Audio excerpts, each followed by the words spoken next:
আসসালামু আলাইকুম, welcome to my YouTube channel Fariz diary. কেমন আছেন আপনারা? আশা করি আল্লাহর রহমতে সবাই ভালো আছেন, আমিও ভালো আছি।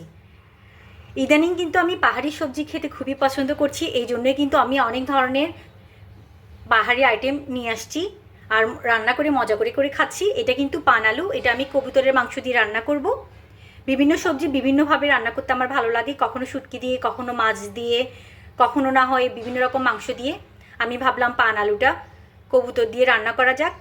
চলেন শুরু করা যাক আজকের রান্না। প্রথমে আমি আলুগুলোকে ভালো করে কুটে ধুয়ে আবার আসছি, আমার সাথে থাকুন। পান আলু রান্না করার জন্য কিন্তু আমি সব কিছু রেডি করে নিয়েছি। পান আলু আমি পানিতে ভিজিয়ে রেখেছি, একটু বড় বড় করেই কুটেছি যেহেতু নরম। এখানে রসুন বাটা আছে, পেঁয়াজ বাটা আছে, আদা বাটা, কাঁচামরিচ বাটা, এখানে আছে হাটাজারি মিষ্টি মরিচ গুঁড়ো, এখানে আছে হলুদ গুঁড়ো, এখানে রেখেছি আমি মাংসের মশলা।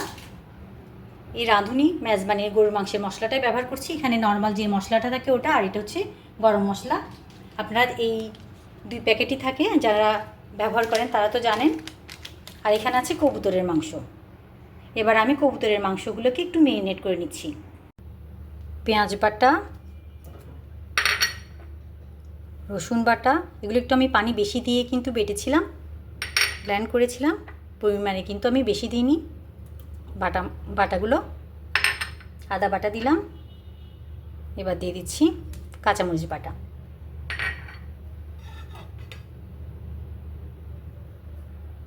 হলুদ গুঁড়ো, মরিচ গুঁড়ো, গরম মশলা, মাংসের মশলা।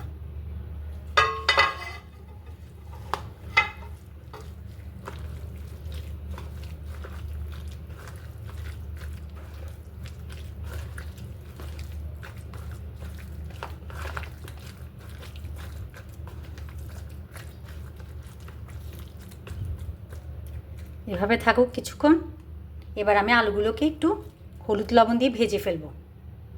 আলু কিন্তু আমি ভেজে নেওয়ার জন্য দিয়ে দিয়েছি, লবণ দিয়ে দিচ্ছি,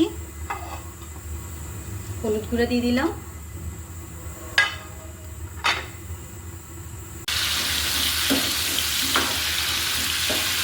আপনারা যারা আমার ভিডিও দেখেন তারা তো জানেনই আমি সব কিছু কিন্তু একটু ভেজে রান্না করতে পছন্দ করি, খুবই ভালো লাগে আমার।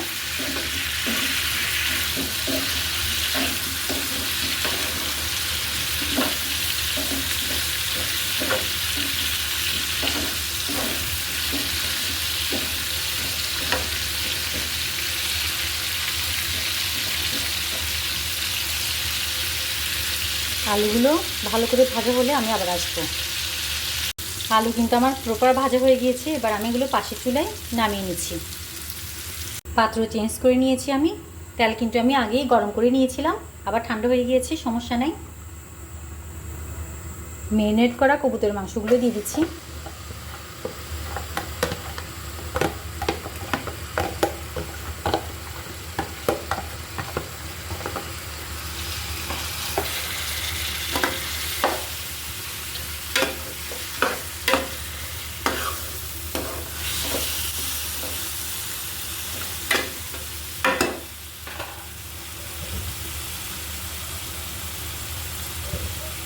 যেহেতু আমি আলুতেও লবণ দিয়েছি তাই অল্প করে দিচ্ছি এখানে।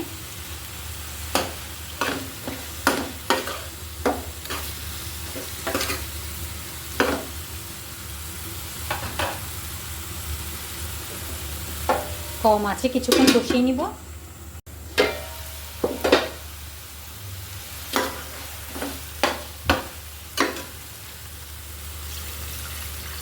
যেখানে মাংস আমি ম্যারিনেট করেছিলাম ওখানে কিন্তু আমি কিছুটা পানি দিয়ে, ঝোলের পানি নিয়েছিলাম, কিছুটা দিয়ে দিলাম যেন মশলাগুলো পুড়ে না যায়।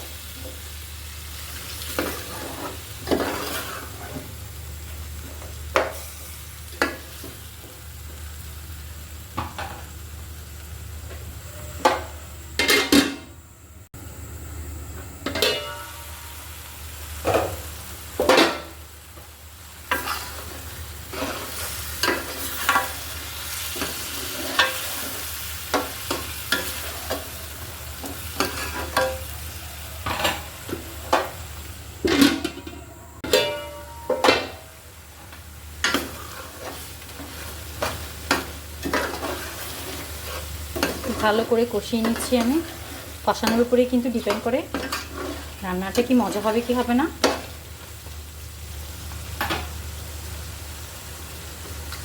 বাকি পানিগুলো আমি অ্যাড করে দিচ্ছি। যেহেতু আলুটা ভালো করে ভাজা আছে, আমি আলুটা পরে অ্যাড করব।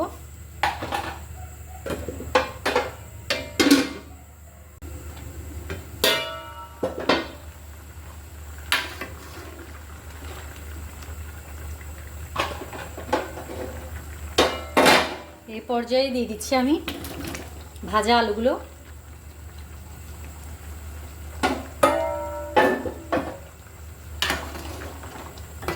ঝোল কিন্তু আমি একেবারের জন্যই দিয়ে দিয়েছিলাম, আর আমার ঝোল দেওয়ার প্রয়োজন নেই।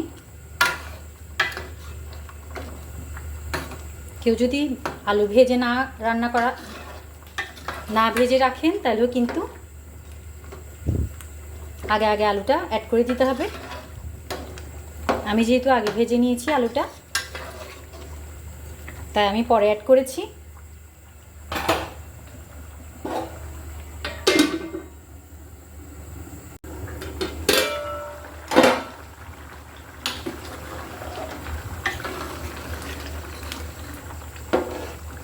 পান আলু যেহেতু নরম আর ভাজা হয়েছে, এই জন্য কিন্তু বেশি টাইম নেবে না।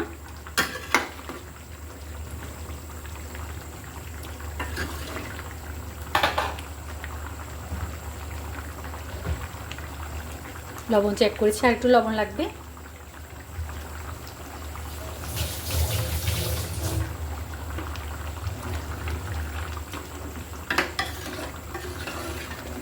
কিছুক্ষণ পরে কিন্তু কবুতর দিয়ে পান আলুটা কিন্তু হয়ে যাবে।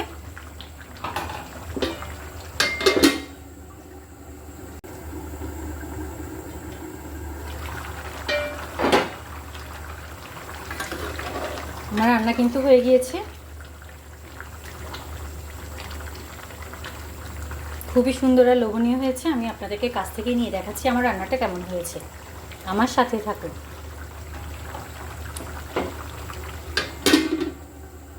কাছ থেকে নিয়ে দেখাচ্ছি আমার পান আলু আর কবুতরের মাংস কেমন হয়েছে। বরাবরের মতো নতুন নতুন রেসিপি ট্রাই করতে কিন্তু আমার খুবই ভালো লাগে, আর এক একটা সবজি এক এক জিনিস দিয়ে কিন্তু করতে খুবই ভালো লাগে। তো আজকে তো আমি পান আলু কবুতর দিয়ে রান্না করেছি। আপনারা কে কে এর আগে পান আলু খেয়েছেন জানাতে পারেন, আর কী দিয়ে রান্না করেছেন তাও জানাতে পারেন। এতক্ষণ আমার ভিডিওটি দেখার জন্য অসংখ্য ধন্যবাদ। সবাই ভালো থাকবেন, সুস্থ থাকবেন। আল্লাহ হাফেজ, আসসালামু আলাইকুম।